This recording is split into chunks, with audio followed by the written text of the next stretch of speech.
শীতকাল পড়লেই না নলেন গুড় দিয়ে বানানো বিভিন্ন রকম সুইট ডিশ খেতে আমার তো ভীষণ মন চায়, আর সবারই মন চায়, সেটা আমরা সবাই জানি। তো হঠাৎ করে কাল খুব ইচ্ছে হলো একটু পুলি টাইপের কিছু বানাই, দুধ পুলি টাইপের কিছু বানাই, কিন্তু চটজলদি দুধ পুলি তো বানানো সম্ভব নয়। তাই ভাবলাম সুজির রসমালাই বানাই। প্রথমে কড়াইতে 2 কাপ দুধে আমি 2 কাপ সুজি মিলিয়ে নিলাম। তারপর মনে হলো যে আরেক কাপ দুধ দিলে জিনিসটি নরম হবে, তাই আমি আরেক কাপ দুধ দিলাম। তাহলে আমি 3 কাপ দুধে 2 কাপ সুজি দিয়ে একটু ঘি দিয়ে নড়াচড়া করলাম। নড়াচড়া করে একটা প্লেটের মধ্যে ঠান্ডা হতে রেখে দিলাম। এটা দুধ আমি জাল দিলাম, জাল দিয়ে আমি একটু ঘন করতে দিলাম। আর ততক্ষণে দেখুন এটা ঠান্ডাও হয়ে গেছে। তো 2 হাতে আমি ঘি মাখিয়ে এবার সেটাকে একটা ডো বানিয়ে নেব।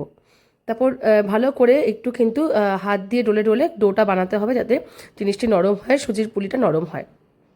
তারপরে আমি ছোট ছোট ছোট ছোট লেচি বানিয়ে নেব এবং পুলির আকার দেব সেটাকে।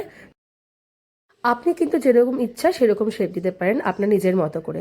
আমি এইরকম শেপটা দিয়েছি, ওভাল শেপ দিয়েছি, আপনি গোল চ্যাপ্টা শেপও দিতে পারেন। তো এই যে হয়ে গেল আমার পুরিগুলো বানানো ছোট ছোট সুজির। এবার হচ্ছে আমি দুধটার মধ্যে একটা বড় গুড়ের চাই দিয়ে দিলাম এবং সেটা নাড়াতে নাড়াতে কিন্তু দুধের মধ্যে খুব ভালো করে মিশে যাবে। এবার দুধটা আরটু ঘন হয়ে আসলে আর গুড়টা একদম মিশে গেলে পুলিগুলো আমি ফেলে দিলাম, সবগুলো পুলি ফেলে দিলাম।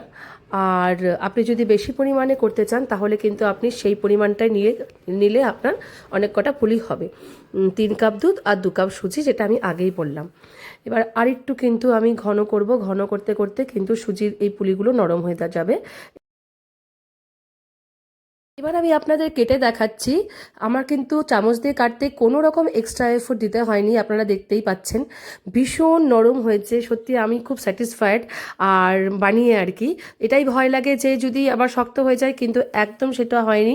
আর আমি একটু সিমইও মানে ঢেলেছিলাম, কিন্তু সেটার ভিডিও করতে ভুলে গিয়েছি। আর দেখুন কতটা নরম তুলতুলে হয়েছে, আমি হাত দিয়েও দেখালাম। চলুন এবার খাওয়া যাক। হ্যাঁ, আপনারাও বানিয়ে ফেলুন কিন্তু চটজলদি, যদি